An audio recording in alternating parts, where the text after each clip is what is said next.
kita akan belajar. Nggak belajar banyak sih, kita akan singgung sedikit konsep-konsep tauhid. Kita nanti mengenal ada konsep tauhid, ada sifat 20, ya, ada konsep sifat 20, ada tauhid yang uluhiyah, rububiyah, asma wa sifat. Kita ganti berarti sifat 20 ada wujud, idam, baqo, muhabbatul hadis yang begini terus. Nanti kita belajar dengan aqidul iman. Aqidul iman itu ada berapa? Ada 63. Sifat wajib, mustahil, jaiz, Allah, Rasulullah. Kemudian lagi nanti ada hukum alam. Itu kita singgung sedikit masalah itu. Baik Bapak Bismillahirrahmanirrahim, kita kaji sedikit tentang sifat al-ikhlas.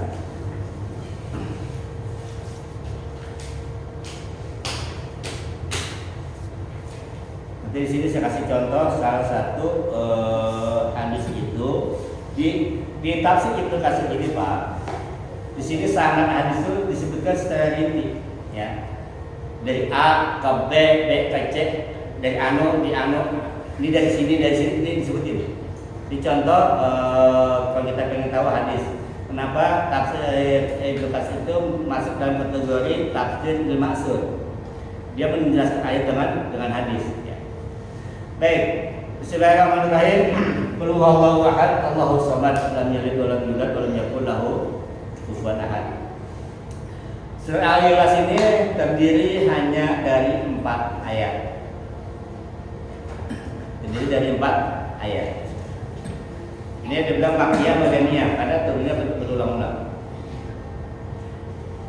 Yang melatar belakangi turunnya ayat surat ini adalah dulu Rasulullah itu pernah didatangi oleh oleh kaum kafir Quraisy. Jadi ada beberapa pendapat. Ada yang mengatakan kaum kafir Quraisy, ada yang mengatakan suku Baduy, ada yang mengatakan orang-orang Nasrani. Bertanya kepada Rasulullah, Tuhanmu seperti apa? Tuhanmu seperti apa? Kenapa ini timbul? Karena begini. Karena sejak Rasulullah SAW menerima wahyu, ya, menerima wahyu, sampai turun wahyu yang ke-10, itu tidak pernah Allah menggunakan namanya, masih menggunakan kata Rabb. Contoh, wahyu pertama turun apa? Iqra bismi rabbika. Apa? Rabbik. Allah belum menyebutkan namanya di sana. Sebutlah, membacalah dalam sebutan nama Tuhanmu. Ya. Kemudian di dalam surat Al-Mudaththir, ya kan, sama menggunakan kata Rabb. Semua wahyu Allah yang turun 10 awal turun itu Allah masih menggunakan nama Rabb. Nah akhirnya orang-orang kafir Quraisy yang itu bingung. Tuhanmu siapa? Nyebut Tuhan doang. Sembahlah Tuhanmu, sebutlah nama Tuhanmu, ibadahlah kepada Tuhanmu. Mereka penasaran Tuhanmu siapa? Bagaimana? Karena begini Pak, karena pada saat itu yang namanya Tuhan, saat itu yang berkembang di masyarakat saat itu adalah Tuhan itu banyak. Bisa 3. Seperti tetangga sebelah. Bisa juga banyak. Contoh agama Hindu dengan dewa. Atau bangsa Romawi dengan dewa Zeus, dewa ini, dewa ini. Jadi Tuhan itu banyak. Jadi Tuhan itu nggak satu. Jadi asumsi masyarakat saat itu adalah Tuhan itu lebih dari satu. Kaum musyrikin juga menyembah berhala dengan jumlah yang banyak. Bahkan di Ka'bah ada 360 berhala di sana. Ada Lata, Uzza, Manat, dan Hubal dan sebagainya. Lalu Tuhan saat itu, asumsi mereka, Tuhan itu punya anak. Tuhan punya anak. Kemudian Tuhan itu memiliki fungsi yang beda-beda. Ada Tuhan yang jaga matahari, ada Tuhan yang jaga angin, ada Tuhan yang ngatur nasib. Fungsinya beda. Kemudian Tuhan itu punya sekutu. Kenapa? Agama sebelah mengatakan bahwa malaikat itu adalah putri-putrinya Allah, anak-anaknya Allah. Karena asumsi bahasa saya itu Tuhan kayak gitu. Makanya akhirnya mereka datang ke Rasulullah ditanya, ya Muhammad, Tuhan seperti apa? Turun ayat, Qul huwallahu ahad. Katakan Tuhanmu, katakan Dia Allah itu ahad apa? Itu beda. Ada esa, ada satu. Sama nggak? Esa sama satu sama nggak? Kenapa Allah menggunakan kata ahad? Bukan wahid. Kalau ahad artinya esa, kalau wahid artinya satu. Kalau menggunakan kata satu, berarti nanti akan ada 2, 3, 4 dan seterusnya. Tapi kalau esa, apa sih esa? Esa itu tunggal. Satu-satunya udah. Satu limited edition.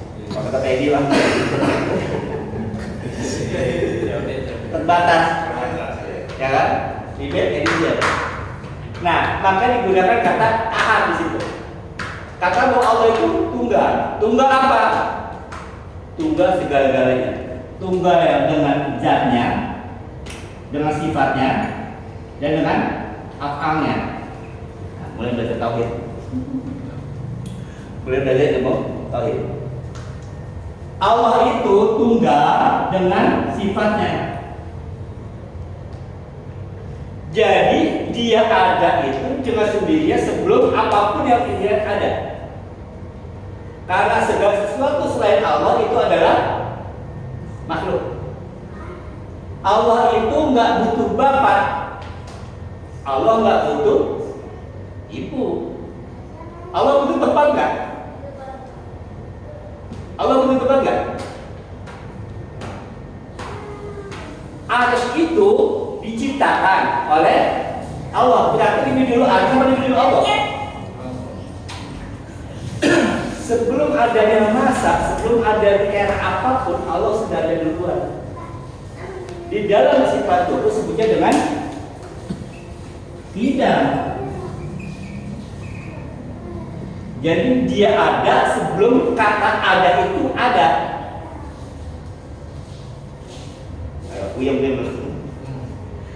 Allah itu ada sebelum kata ada ini ada. Kapan kata ada ini ada? Setelah adanya. Nah, Allah itu ada sebelum kata ada itu ada. Jadi jauh kita mana sebelum zaman azali, sebelum alam ini diciptakan oleh Allah. Maka Allah Allah ala arsy istawa. Allah di atas arsy bersemayam. Kalau kita bilang Allah bersemayam, yang ada di asumsi kita apa? Apa sih semayam? Hah? Tinggal. Kalau Allah tinggal, berarti Allah itu adalah benda. Allah berjisim, berfisik. Kalau kita kata Allah tinggal di atas, berarti Allah butuh ruang. Padahal Allah itu laisa kamitslihi syai'un. Makanya para ulama itu nggak mau jatuh ke konflik itu dikembalikan arsy itu maksudnya Allah lah arsy apa? Jadi ilmu Allah itu nggak terbatas.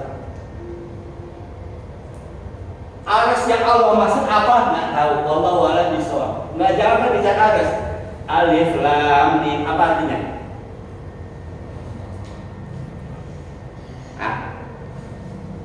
Alif lam artinya apa? Ada orang pernah ngaji kan, alif dua alama, ya sa, yang bingung jadi to, ha, ya, kaf, ain, so, kaha, ya, so, so. Jadi ilmu Allah itu nggak terbatas. Menurut kita ini begini, tidak. Jangankan kita mengejarnya Allah. bikin kita aja kita udah nggak mampu. Pernah nggak Bapak mikir nih, setelah Bapak mati, setelah kita meninggal ya, Insya Allah berarti kita masuk surga. Sampai kapan? Kan? Sampai kapan? Kalau di surga selama Ya kan? waktu tunggunya ya nggak tahu gitu. Direbus. Udahlah, kalau kita udah masuk surga deh. Pertanyaannya sampai kapan? Kalau ini tidak apa jelas, paling 60 tahun kita mati kita gitu kan selesai. Tapi di akhirat abad dan abidin sampai lamanya sampai kapan?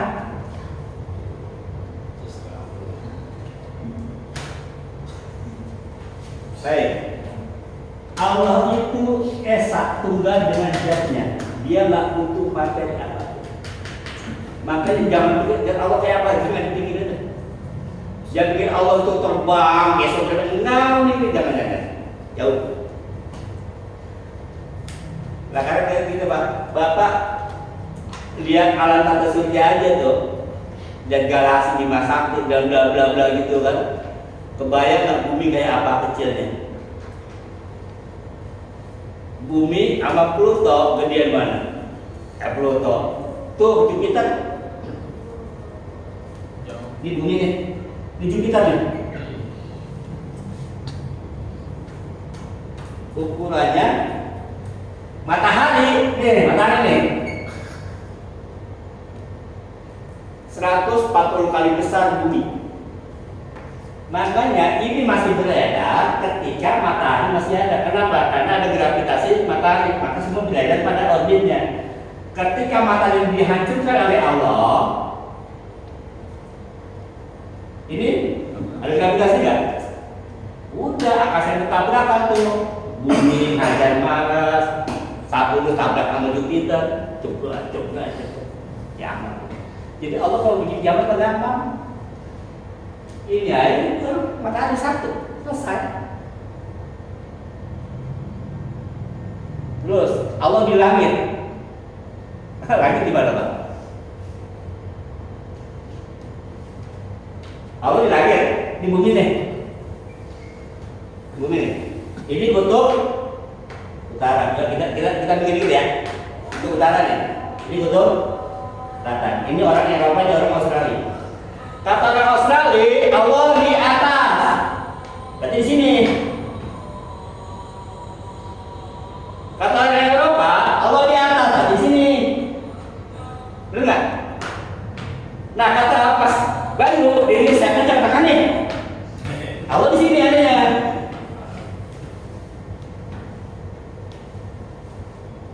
Allah bilang di atas, berarti Allah di sini, ada di sini, di sini. Kita udah prediksi langit ini kita nggak paham, apa sih langit? Langit warnanya apa? Kan? Putih. Warna langit apa putih? Kan? Itulah keterbatasan ilmu manusia, ya. Karena saking jauhnya pandangan manusia terbatas, maka langit tidak berwarna biru. Kan gitu kan? Begitu kita pakai Apollo, pesawat tadi tembus ozon, ternyata warnanya hitam. Benar nggak? Itulah kalau ilmu manusia. Apa yang mau disombong itu? Ya, kita kan bumi itu sendiri di Bali. Kita suruh kemarin saya pakai hidup. Baik, kembali sini. Qul huwallahu ahad. Ada lagi satu yang unik, Pak.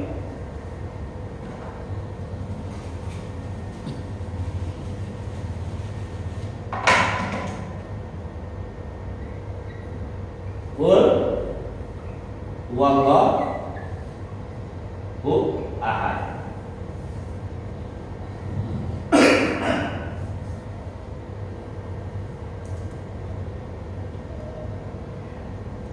Huwa ini artinya apa? Dia, kata ganti, betul kan? Kata ganti orang ketiga itu namanya isim domir. Nah, ini kasih masalah namun. Inilah uniknya kalimat Al-Quran. Kenapa kata huwa itu ditaruh di depan? Ini domain, ini subjeknya ini. Di subjeknya siapa? Allah. Harusnya kata bahasa, saya kan katakanlah Allah itu Dia Maha Esa, kan itu kan saya. Qul Allah huwa ahad. Kan bunyinya begitu. Allah siapa sih? Allah itu Dia yang Maha Esa. Tapi kenapa kata huwa disampainya duluan? Huwa dulu buat Allah. Seharusnya Allah dulu baru huwa. Berarti ini ada maksud tak?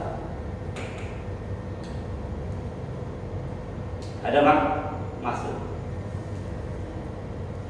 Setiap domain yang ditaruh di depan subjek berarti domain itu adalah subjek itu sendiri. Dia orang yang ngerti domain, yang tahu dia hanya orang-orang yang memiliki ilmu yang cukup dalam atau alim. Pernah dengar lagu Pecah Selingkuh? Apa?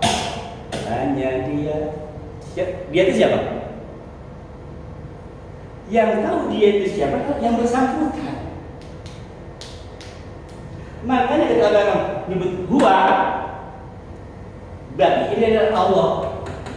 Kalimat Allah ini hanya sebagai pengumuman. Jadi huwa itu adalah nama Allah itu sendiri. Di dalam ilmu nahwu juga kepemilikan itu huwa disingkat menjadi hu. Maka kalau para ahli tarekat itu ketika berzikir nggak lagi menyebut nama Allah. Udah cukup hu nyampe Pak. Yang tahu dia itu hanya dia sendiri. Kalau siapa? Pokoknya dia udah, pokoknya dia udah. Nah, kalau sudah itu berarti pengkhususan kan? Bukan yang lain, dia. Nah, yang itu siapa dia? Ya orang itu sendiri. Maka yang orang yang mengerti domain itu adalah orang yang sudah memiliki tingkat agak sedikit naik ke atas. Jadi mana biasa orang yang tinggi? Hu. Awalnya la ilaha illallah. Awalnya ini mana? La ilaha illallah. La ilaha illallah, la ilaha illallah, la ilaha illallah. Terus gitu kan? Lama-lama hilang. Allah. Kalau la ilaha illallah itu masih penegasan nggak ada Tuhan selain Allah. Berarti di hati dan pikiran masih ada Tuhan lain. Untuk menekankan tidak ada Tuhan lain selain Allah digunakan kata la ilaha illallah. Tapi kalau orang sudah tidak menuhankan yang lain lagi, cuma ini yang disebut Allah. Namanya itu disebut. Oke, pada kalau bila sana ini nggak ada wanita paling cantik selain Fatimah misalkan. Tidak ada Fatimah. Nah, ketika sudah terpati dan tidak ada perempuan selain Fatimah, ya kan? Lama yang disebut siapa? Fatimahnya doang. Fatimah. Kan begitu ya. Itu. Yang tahu mah itu siapa? Hanya itu doang.